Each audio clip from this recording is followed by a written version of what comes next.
Ciertamente que consideramos en nuestro estudio bíblico de los días miércoles el libro de Deuteronomio en el Antiguo Testamento, donde analizamos el segundo discurso de Moisés en las orillas del río Jordán antes de que el pueblo de Israel entre a la tierra de promisión.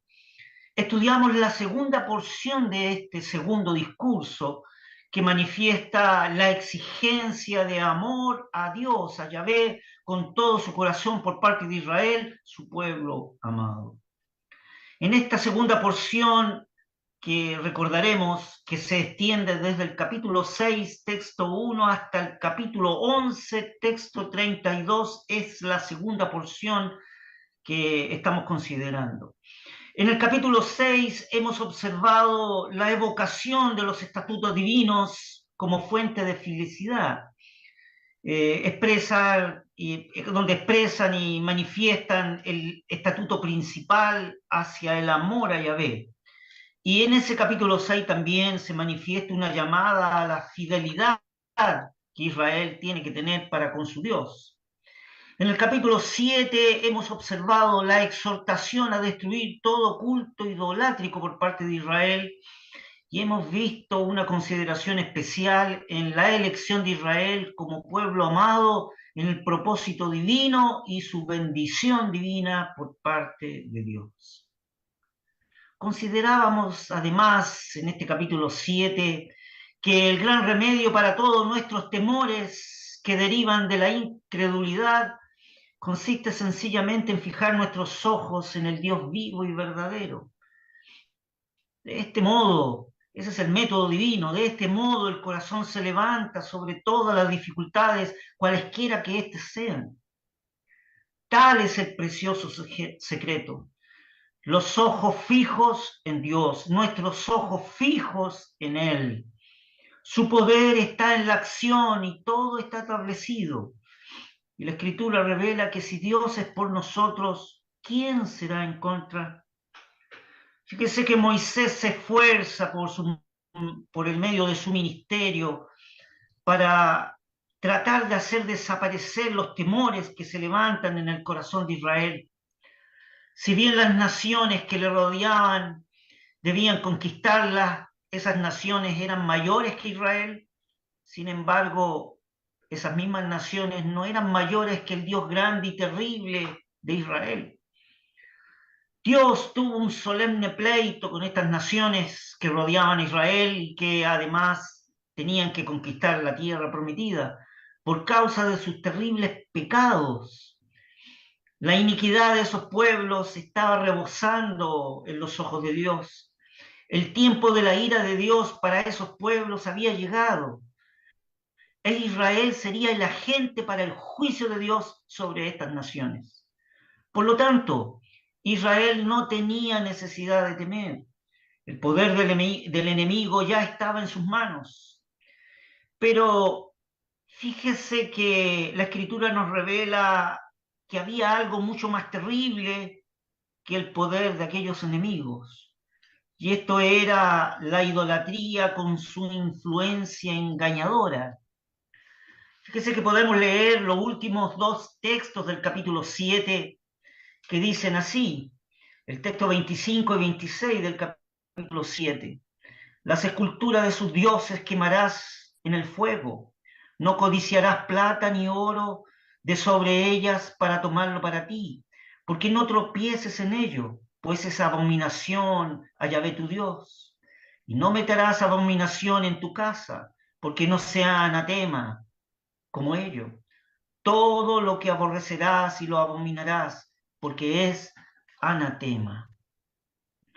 Fíjese que Moisés da estas dos claras instrucciones al pueblo de Israel, aquí en la porción final del capítulo 7, porque Israel pudiera pensar en lo siguiente. ¿Hemos de destruir el oro y la plata que adornaban estas imágenes? Los ídolos que construyeron estos pueblos paganos, politeístas, que Israel era mandado a quemar y a destruir todas estas esculturas e ídolos, Israel podría pensar, ¿hemos de destruir el oro y la plata que adornaban estas imágenes? ¿No podrían convertirse en algo útil el oro y la plata para ellos?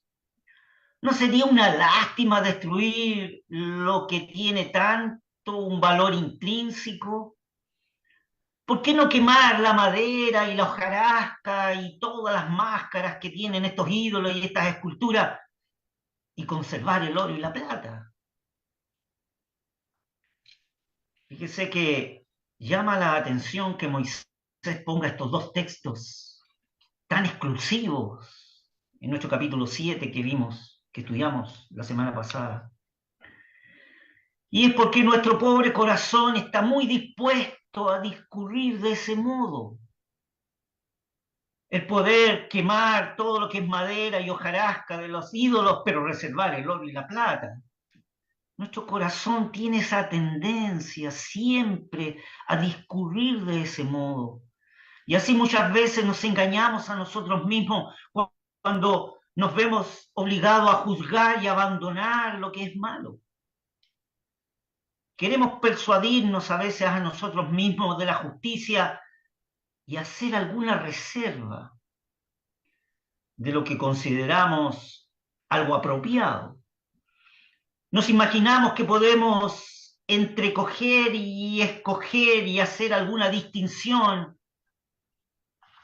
al respecto y estamos dispuestos a abandonar lo que algo es malo, abandonar lo que es malo totalmente, pero no la totalidad del mismo. Estamos dispuestos a quemar la madera del ídolo, pero nos reservamos el oro y la plata. La verdad, apreciados hermanos, que esta actitud que emana de nuestros corazones como tendencia es un engaño total. El mensaje de Moisés era clásico, era explícito y era claro.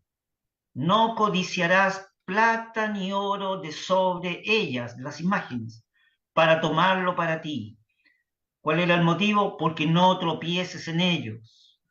Además, a los ojos de Dios, esas imágenes de oro y plata y madera eran abominación a Yahvé, tu Dios. Una instrucción clara y precisa. Todo debe ser abandonado y todo debe ser destruido. Retener un átomo de la cosa anatematizada, lo que era anatema, es caer en el lazo del enemigo. Y ligarnos a lo que, aunque muy apreciado a los ojos de los hombres, a los ojos de Dios es una abominación. Aquí, apreciados hermanos, en estos dos últimos textos que nos hablan de esta situación, aquí, apreciados hermanos, hay palabras solemnes para nuestra meditación al respecto. Como el no introducir además una abominación a nuestras casas, a nuestros hogares. Desechando lo malo, pero reteniendo lo que consideramos a nuestros ojos como algo bueno o loable, que sin embargo a los ojos de Dios es algo abominable. Teniendo esto en cuenta, apreciados hermanos, como un telón, un gran telón de fondo, entonces les invito ahora a considerar el capítulo 8 del libro de Deuteronomio, en el cual analizaremos la primera parte de este capítulo 8 desde el texto 1 al texto 10. Les invito a leer entonces lo que el Señor tiene considerado en su palabra, inspirada por el divino autor, en el capítulo 8, y leeremos desde el texto 1 al texto 10. La palabra del Señor dice así: cuidaréis de poner por obra todo mandamiento que yo os ordeno hoy, porque viváis y seáis multiplicados, y entréis y poseáis la tierra de la cual juró Yahvé a vuestros padres. Y acordaste has de todo el camino por donde te ha traído Yahvé tu Dios estos 40 años en el desierto, para afligirte, por probarte, para saber lo que estaba en tu corazón, si habías de guardar o no sus mandamientos. Y te afligió e hízote tener hambre, y te sustentó con maná, comida que no conocías tú, ni tus padres la habían conocido, para hacerte saber que el hombre no vivirá solo de pan, mas de todo lo que sale de la boca de Yahvé vivirá el hombre. Tu vestido nunca se envejeció sobre ti, ni el pie se te ha hinchado por estos 40 años.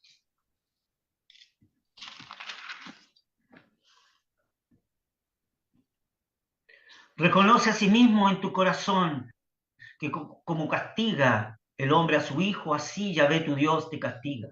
Guardarás, pues, los mandamientos de Yahvé tu Dios, andando en sus caminos y temiéndolo. Porque Yahvé tu Dios te introduce en la buena tierra, tierra de arroyos, de aguas, de fuentes, de abismos que brotan por vegas y montes, tierra de trigo y cebada y de vides, e higueras y granados, tierra de olivas, de aceite y de miel, tierra en la cual no comerás el pan con escasez, no te faltará nada en ella, tierra que sus piedras son hierro y sus montes cortarás metal. Y comerás y te hartarás y bendecirás a Yahvé tu Dios por la buena tierra que te habrá dado. Bien, que el Señor bendiga su palabra a nuestros corazones. Fíjese que este capítulo 8 de Deuteronomio nos habla de la prueba de Israel que tuvo en el desierto. Los textos 1 y 2, fíjese que hemos leído y considerado, es edificante como refrescante y es animador en todo tiempo mirar la vista atrás. ¿Qué dice el texto 1 y el texto 2? Volvamos a leerlo.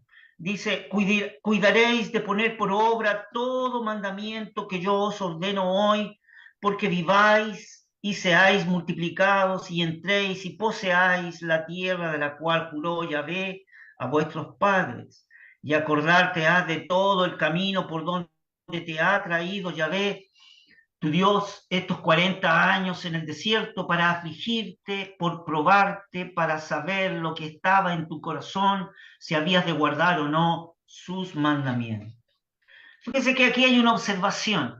En el texto 1, donde dice entréis y poseáis, es decir, tomaréis posesión de, fíjese que el texto masorético hebraico habla de llegaréis a tomar posesión de ella. ¿Ah? Cuando dice entréis y poseáis, en el fondo es lleguéis a tomar posesión de la tierra prometida ciertamente.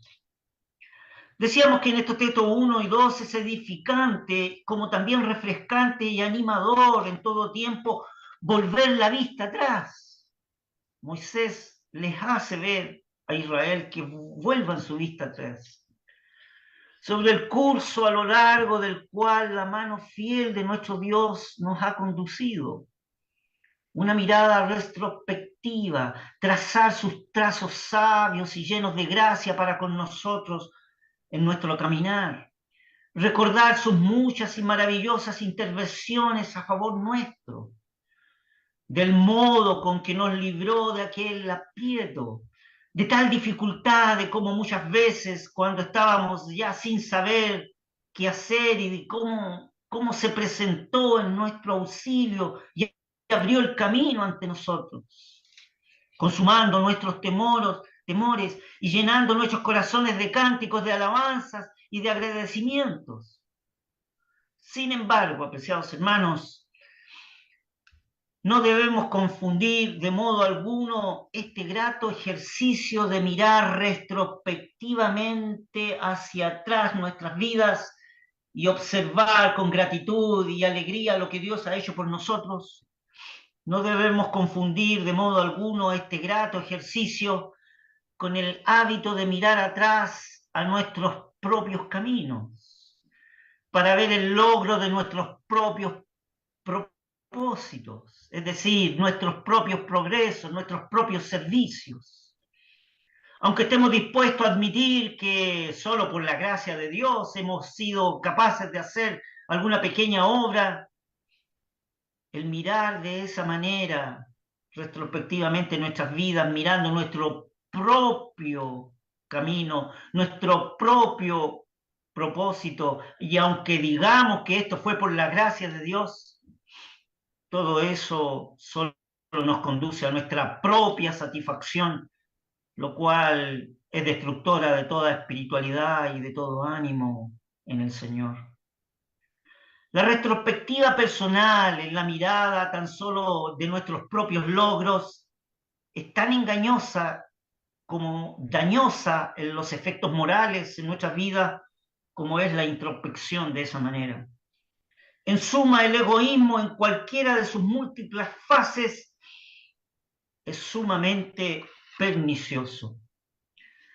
Es en cuanto a lo que se le permite operar en nuestras vidas, si miramos así hacia atrás o introspectivamente. Es un golpe mortal a la comunión que tenemos que tener con Dios. Todo lo que tiende a poner el yo como algo propio de mi servicio, de mi obra o de mi caminar ante la mente, esto produce no solo esterilidad espiritual, sino una oscuridad y una debilidad espiritual absoluta. El detenerse a mirar atrás a nuestros hechos y a nuestros fines alcanzados, la verdad que es la más desdichada o desdicha ocupación. Pero estábamos seguros que no eran tales ocupaciones a las que Moisés exhortaba al pueblo cuando le encargaba que recordara todo el camino por donde Yahvé su Dios los había traído. No era esa No era esa la mirada que deseaba o exhortaba Moisés del pueblo de Israel.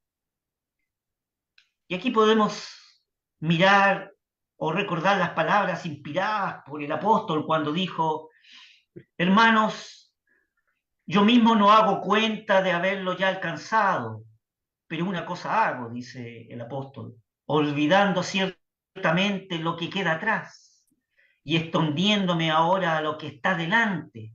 Prosigo al blanco, al premio de la soberana vocación de Dios en Cristo Jesús. Esa es la recomendación que hace el apóstol. Olvidando ciertamente lo que está atrás y extendiéndose a lo que está adelante. En su caminar, él prosigue al blanco, al premio de la soberana vocación de Dios que es en Cristo Jesús. Aquí cabe una pregunta, apreciados hermanos. ¿Por qué entonces, si Moisés en la exhortación de que recordara todo el camino por donde Dios los había guiado, por qué con la salvaguardia de que no se miraran a sí mismos, sino que miraran cómo Dios les había cuidado? ¿Por qué se recomendó entonces a Israel que se acordara de todo el camino por el cual Dios los había guiado? ¿Por qué? ¿Cuál era el motivo? Seguramente porque sus corazones brotaran la alabanza por lo pasado. Bueno, y así debe ser siempre, ¿verdad? Le alabaremos por todo lo que Él, por todo lo pasado, y confiaremos en Él por todo lo que ha de venir o el porvenir. Cuando los ebeneceres que están a lo largo del camino recorrido, el corazón ha de dar la salida a los dulces acentos de un aleluya, a aquel que nos ha ayudado hasta aquí y nos ayudará hasta el fin. La verdad, apreciados hermanos, Él nos ha librado, tal como escuchábamos en el devocional de hoy, ese tremendo y precioso testimonio de nuestro hermano. Él nos ha librado, Él nos libra ahora y Él nos librará. Bendita cadena donde cada eslabón es un libramiento divino. y acordaste has de todo el camino, le dice Moisés al pueblo de Israel, de cada etapa de jornada, de cada escena de la vida del desierto, de todos los tratos de Dios, todos los tratos divinos para con el pueblo de Israel, desde el primero hasta el último, y acordarte has de todo el camino, con el propósito especial, que sé que todos esos tratos de Dios, todas las escenas vividas, todas las etapas de la jornada que hemos considerado en los estudios de Números, de Levítico, desde el primero hasta el último, en cada uno de ellos, Dios expresa para afligirte, para probarte, para saber lo que estaba en tu corazón. Todas las circunstancias que el pueblo de Israel vivió en esos 40 años en el desierto se resumen en estas 3 frases de palabras. Para afligirte, para afligir tu corazón y ver cuál es tu mirada. Para probarte, para saber qué es lo que había en tu corazón cuando estabas en aflicción y en necesidad. ¿Cuál sería tu mirada? Y para saber lo que estaba realmente anidado, enraizado en lo más profundo del secreto del corazón. Todas las circunstancias que el pueblo de Israel vivió en esos 40 años se traducen en ese propósito divino, para afligirte, para probarte y para saber lo que estaba en tu corazón. Cuán maravilloso es esto, pensar en el cuidadoso amor y la paciente gracia de Dios, ¿verdad? Para con su pueblo amado en ese desierto. Qué preciosa enseñanza está aquí para nosotros. Con qué interés y espiritual deleite podemos detenernos a meditar en esto, sobre el registro de los tratos divinos con Israel durante su peregrinación en ese desierto. Con cuánto interés y espiritual deleite son enseñanzas para nuestras vidas espirituales en el día de hoy. ¿Has considerado el registro de tu vida, apreciado hermano, apreciada hermana? De los tratos divinos para contigo durante toda la peregrinación que has tenido en este desierto del mundo, que es ruidoso, ruinoso y fatal. Es una enseñanza para nosotros, para afligirte, para probarte, para saber lo que estaba en tu corazón. Una preciosa enseñanza para nuestras vidas espirituales. Nosotros también entonces debemos ser afligidos y probados para que se pongan de manifiesto lo que está en nuestro corazón. Es la única manera en que brote desde lo profundo de nuestro ser lo que realmente se manifiesta cuando somos afligidos y probados por Dios. Y para que podamos poner nuestros ojos fijos en su amor y la paciente gracia de Dios que tiene para con nosotros y para con los hombres. La Escritura dice que Dios llama a todos los hombres al arrepentimiento y está dispuesto en su paciencia a pasar por alto todos los pecados que el hombre comete, ha cometido, que comete y cometerá.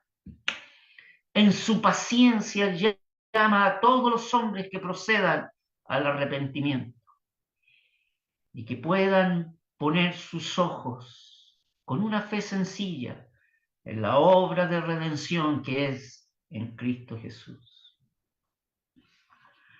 El texto 3 de nuestro capítulo que estamos considerando dice así, recordémoslo. Y te afligió e hízote tener hambre y te sustentó con maná, comida que no conocías tú, ni tus padres la habían conocido, para hacerte saber que el hombre no vivirá de solo pan, mas de todo lo que sale de la boca de Yahvé, el ser de Dios, vivirá el hombre. Fíjese que aquí este texto salta de lo particular a lo universal. Con respecto a lo particular, Israel y el episodio del maná. Y cuando salta a lo universal, se refiere al hombre, a la humanidad en lo colectivo, cuando hace decir, ¿no es cierto?, más de todo lo que sale de la boca, dice, para hacerte saber que el hombre no vivirá solo de pan, más de todo lo que sale de la boca de Yahvé vivirá el hombre. De ahí salta al universal, ¿no es cierto?, al hombre, a la humanidad en lo colectivo. La primera parte de este texto aparecen, fíjese, 3 veces el verbo conocer, 2 veces en forma negativa y 1 vez en forma positiva. Cuando dice, forma negativa, dice, y te afligió, hízote tener hambre y te sustentó con maná que no conocías, ahí hay un conocer negativo, ni tus padres, ahí hay el otro conocer negativo, ni los patriarcas, conocían el maná, ¿no es cierto?, que la habían conocido, para hacerte saber, ahí está el tercer conocimiento positivo, positivo. Y en la segunda parte del texto 3 encontramos, ¿no es cierto?, desde una perspectiva claramente teocéntrica de la vida humana. Ahora salta a lo universal, ¿no es cierto?, a una mirada desde los ojos de Dios, ¿no es cierto?, hacia el hombre, hacia la vida humana, y enfatiza que el hombre no vive solo de pan, sino de todo lo que sale de la boca de Dios. Fíjese que llama la atención que el Señor Jesús usa este texto de Deuteronomio capítulo 8, texto 3, en su segunda parte, en el contexto de las tentaciones sufridas por él en el desierto, como lo cita el evangelista Mateo en el capítulo 4 de Mateo, el texto 4. Y también lo tenemos en el contexto del evangelista Juan, que presenta al Señor Jesús como el pan de vida, ¿no es cierto?, que sacia plenamente al hambre y a la sed, ahí en Juan capítulo 6 y el texto 35. Cuando a este texto entonces el Señor dice, para hacerte saber que el hombre no vivirá solo de pan, mas de todo lo que sale de la boca de Yahvé vivirá el hombre. Y en el Nuevo Testamento tenemos que el Señor Jesús se revela como yo soy el pan de vida. Tenemos, ¿no es cierto?, de que es allí donde apunta este texto. La verdad, apreciados hermanos, que esta es la vida de fe que estamos llamados a vivir, una vida de dependencia, una vida de obediencia, y es la misma vida que llevó el Señor perfectamente.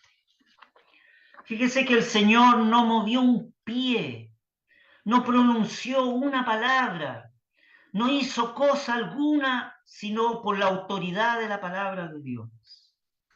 Y es interesante observar aquí que cuando el Señor allá en Mateo 4, en la tentación del desierto, Él nos cita la Escritura con el propósito de reducir al silencio de su adversario que lo tentaba. No usa la Escritura con ese propósito, sino la usa como una autoridad en pro de su situación y su conducta. Siempre el Señor Jesús usó la palabra de Dios como una autoridad en pro de su conducta y de su situación. Y es interesante entonces y provechoso observar el modo de Moisés en que la congregación reconozca los varios motivos de obediencia que tiene que tener Israel. Los motivos por el pasado, por el presente y por los porvenir. Todo es traído ante el pueblo, a fin de avivar y hacer más profundo en ellos el sentimiento de los derechos de Dios hacia ellos. Debían recordar el pasado, debían considerar el presente y debían anticiparse en pensamiento por lo porvenir. Y todo esto con el propósito para poder mover sus corazones y ser guiados a la santa obediencia de aquel que tan grandes cosas había hecho por ellos y estaba haciendo y debía aún hacer por ellos. Fíjese que en el texto 6 se exhorta por parte de Moisés: guardarás pues los mandamientos o los estatutos de Yahvé tu Dios, andando en sus caminos y temiéndolo. Fíjese que aquí llama la atención la siguiente palabra: guardarás pues. Llama la atención ese pues. Guardarás pues los mandamientos de Yahvé tu Dios, andando en sus caminos y temiéndolo. Llama la atención, fíjese en este texto, la palabra pues. Tiene una fuerza ese pues, no solo de la mirada retrospectiva de todo lo que ha vivido hasta ahí, hasta las orillas del Jordán, en que Moisés está dando el segundo discurso antes que Israel pase a la tierra prometida, y dentro de ese segundo discurso está dando la segunda porción de su discurso, ¿no es cierto? Ese pues no solo tiene esa fuerza retrospectiva de todo lo que ha pasado, sino que además mira hacia adelante. Guardarás pues no solo todo lo que has vivido, sino que lo que vivirás. Tiene por objeto llamar la atención sobre los tratos de Dios, de los hechos pasados, pero también llama la atención sobre los tratos de Dios que tendrá en el futuro, en el porvenir. ¿Qué debía pensar Israel en toda la maravillosa historia de esos 40 años? En toda la maravillosa historia vivida en esos 40 años en el desierto. La enseñanza, la humillación, las pruebas, el cuidado vigilante por parte de Dios, el ministerio, la completa provisión a sus necesidades, el maná que vino del cielo, aquella corriente de agua que salió de la peña herida, el cuidado de sus vestidos y de sus mismos pies, la suma disciplina por su bien moral. ¿Qué motivos morales poderosos eran todas esas situaciones que vivieron? Todo para que Israel fuera obediente. Todo lo que vivieron en el desierto fue para afligirte, probarte y saber lo que estaba en tu corazón. Y con el propósito para que Israel fuera obediente. Pero eso no era todo, además. Debían mirar también hacia adelante, hacia el porvenir. Debían anticiparse con la imaginación a la brillante perspectiva que estaba delante de ellos. Fíjese que desde el texto 9, del texto 7 al texto 9,